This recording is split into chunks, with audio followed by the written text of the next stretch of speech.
শীতের সন্ধ্যায় সবার চোখ আটকে এই দ্বৈরথে নাহিদ রানা বনাম তামিম ইকবাল ডুয়েলে। প্রথম ৩ বলে কোনো রান নিতে পারলেন না তামিম। চতুর্থ বলটা ওয়াইড, কিন্তু পরের বলেই তামিমের স্টাম্প ভাঙল, গ্যালারিতে উত্তাপ ছড়ালো। তবে এত বড় উইকেট নেয়ার পরও নাহিদ রানা বুনো উল্লাসে মেতে ওঠেননি। হয়তো তামিম ইকবালকে সম্মান দেখালেন তিনি।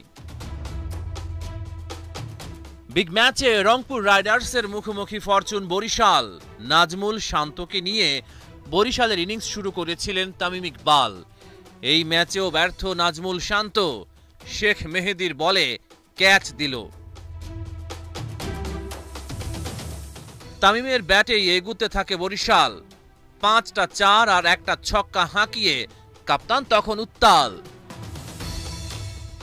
ঠিক তখনই নিজের সেরা অস্ত্রকে ডাকেন নুরুল হাসান সোহান।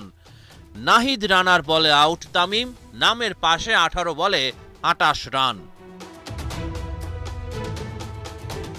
বরিশালের ইনিংসে গতি দিতে পারেননি মুশফিকুর রহিম আর কাইল মেয়ার্স।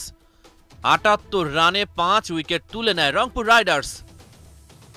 ইফতিখার আহমেদের বলেই আউট ফাহিম আশরাফ।